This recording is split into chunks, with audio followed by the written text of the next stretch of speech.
Cobalah perhatikan orang-orang berikut. Tentunya akan masuk akal bukan bahwa mereka dianggap sebagai bagian dari satu bangsa atau mungkin keluarga yang sama. Bagaimana tidak, mereka memiliki paras yang mirip, budaya dan bahasa yang berhubungan, serta nenek moyang yang serupa. Sayangnya, alih-alih mengenal satu sama lain, mereka justru tidak menganggap dirinya memiliki identitas dan warga negara yang serupa.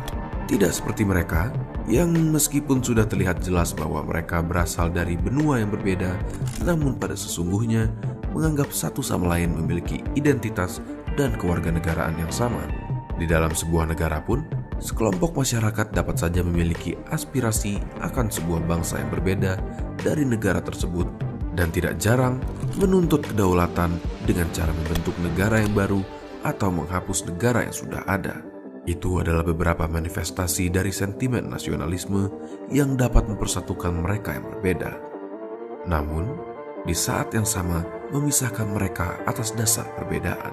Atas dasar nasionalisme lah banyak negara di dunia membunuh, menyerang, dan berperang satu dengan yang lain seperti di Yugoslavia, Sudan, dan berbagai tempat lainnya. Sentimen nasionalisme juga tidak pernah usang untuk menjadi komoditas politik dari mereka yang hendak ingin berkuasa. Nasionalisme adalah pergerakan ideologis yang memperjuangkan persatuan, kekuasaan, dan kedaulatan sekelompok manusia yang menganggap diri sebagai bangsa yang sama. Bangsa atau nation yang menjadi objek perjuangan para nasionalis adalah sebuah perkumpulan manusia yang mengidentifikasikan diri sebagai kelompok eksklusif di mana tiap anggotanya menganut paham, norma, dan sejarah yang sama dan menetap dalam sebuah wilayah yang permanen dan menjunjung tatanan hukum dan budaya publik yang serupa. Selama sejarah, pergerakan nasionalisme dapat menggunakan narasi dari kesamaan ras atau etnonasionalisme.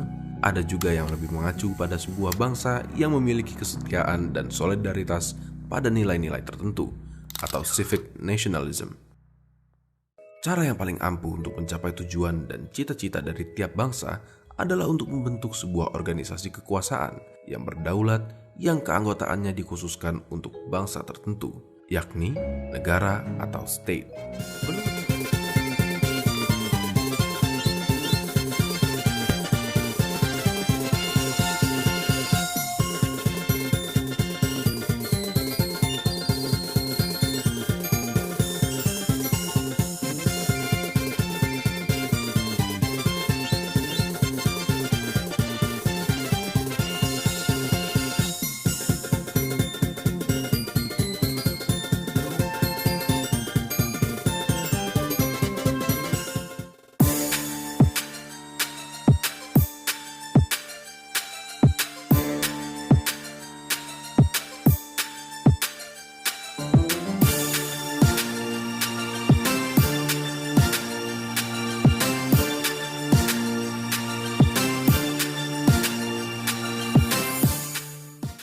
Assalamualaikum warahmatullahi wabarakatuh. Selamat pagi. Kami dari kelompok kecil 1 yang beranggotakan saya Indah Wahyuni Lubis, teman saya Indra Yasinta Octavia Marpau, dan Irham Imami Harahap. Kami akan mencoba menganalisis dua video pada materi wawasan kebangsaan dan nilai-nilai bela negara yang telah disajikan oleh pemateri kita, yaitu Bapak Ahmad Fauzi Batubara. Nasionalisme. Apa itu nasionalisme? Berdasarkan sejarah bangsa ini pada masa lalu, nasionalisme yang akhirnya dapat menjadi alat untuk melepaskan diri dari belenggu penjajahan, sehingga dapat mengantarkan negara Indonesia ke depan pintu gerbang kemerdekaannya.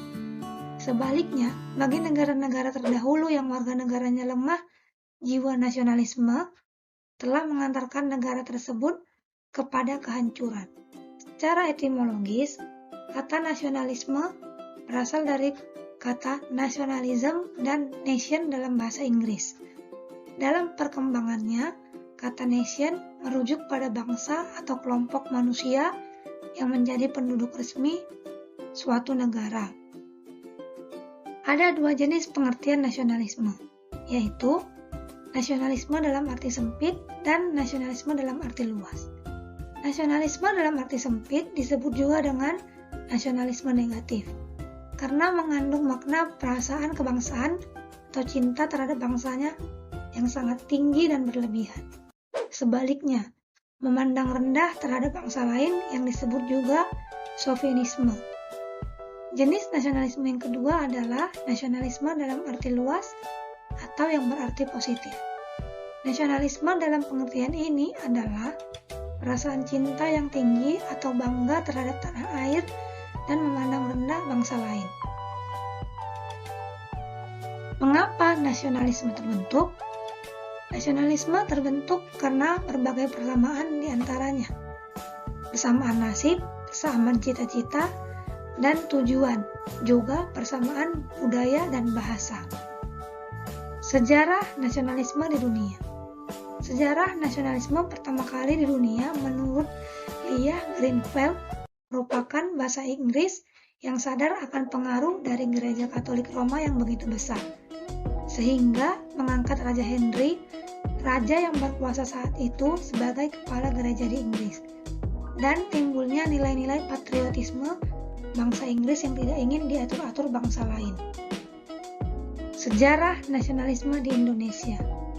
Budi Utomo yang lahir pada 20 Mei 1908 merupakan organisasi pertama yang berdiri dengan tujuan menghimpun rakyat Pulau Jawa dan Madura untuk maju dalam pendidikan.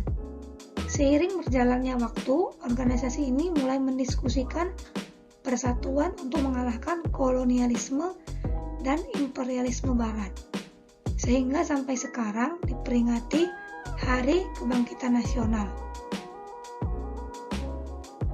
Sebagai bangsa yang pernah faktor terbentuknya nasionalisme di Indonesia. Terbentuknya nasionalisme di Indonesia dipengaruhi oleh dua faktor, yaitu faktor internal dan faktor eksternal. Yang pertama, faktor internal.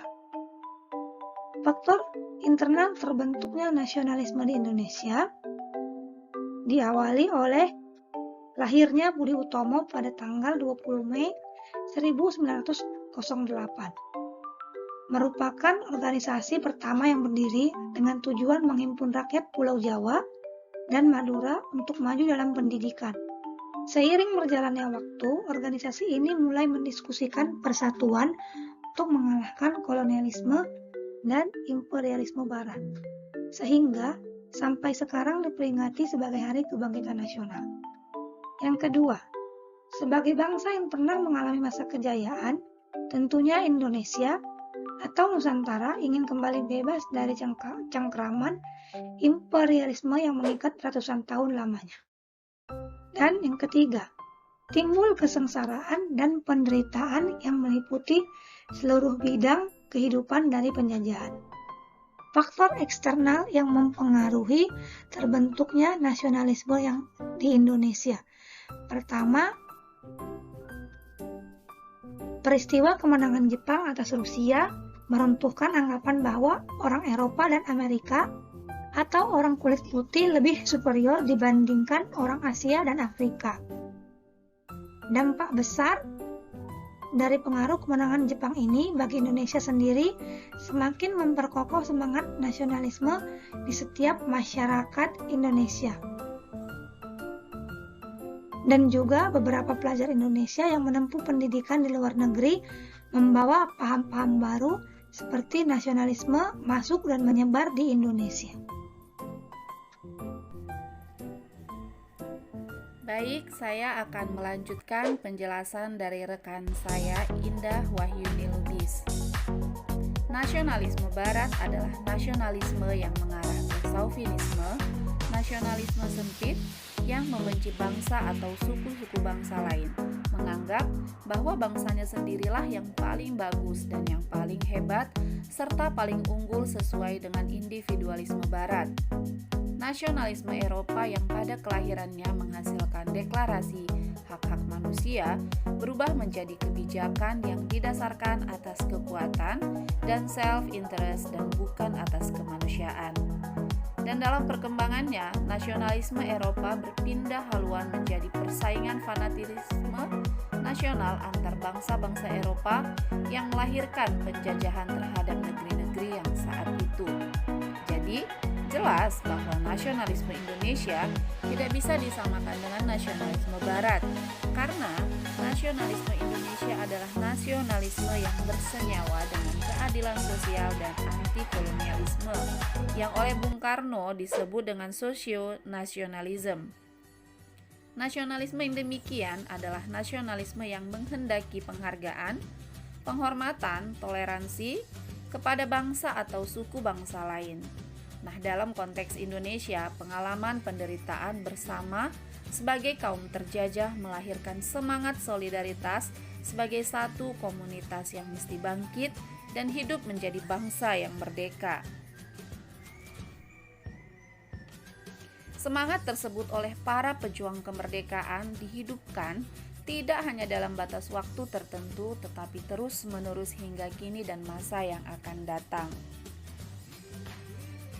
Secara nyata dapat dilihat bila berbicara tentang Pancasila sebagai dasar negara, maka yang terjadi seharusnya adalah bagaimana negara ini berusaha dengan berbagai upaya untuk menegakkan masyarakat yang berketuhanan, adil dan bermoral, mempunyai jiwa persatuan dan kebersamaan, menjunjung tinggi demokrasi dan menciptakan kemakmuran masyarakat sesuai dengan cita-cita para pendiri bangsa ini.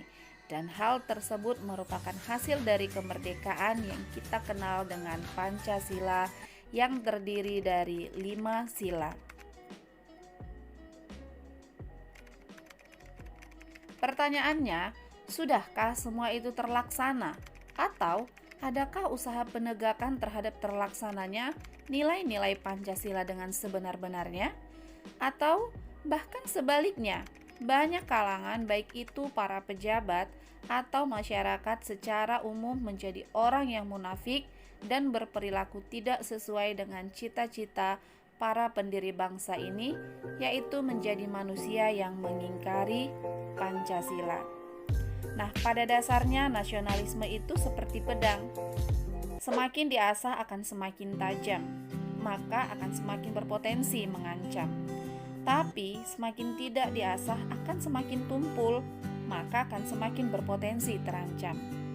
Disinilah Pancasila berperan.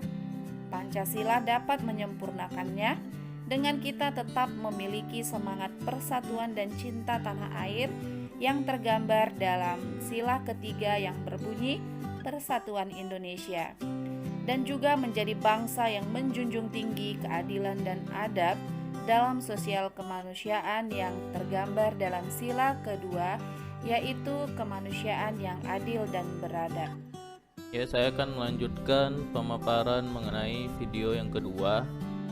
Menurut kami, video yang kedua ini menjelaskan mengenai nilai bela negara, terutama nilai cinta tanah air dan kemudian setia pada ideologi bangsa, yaitu Pancasila. Adapun cinta tanah air adalah perasaan yang timbul dari hati sanubari seseorang warga negara untuk mengabdi, memelihara, membela, melindungi tanah airnya dari segala ancaman dan gangguan. Cinta tanah air berarti membela dari segala macam gangguan dan ancaman yang datang dari manapun. Cinta tanah air merupakan rasa kebanggaan, rasa memiliki, rasa menghargai, rasa menghormati, dan loyalitas yang tinggi yang dimiliki oleh setiap individu pada negara tempat dia tinggal, yang dapat tercermin dari perilaku membela tanah airnya.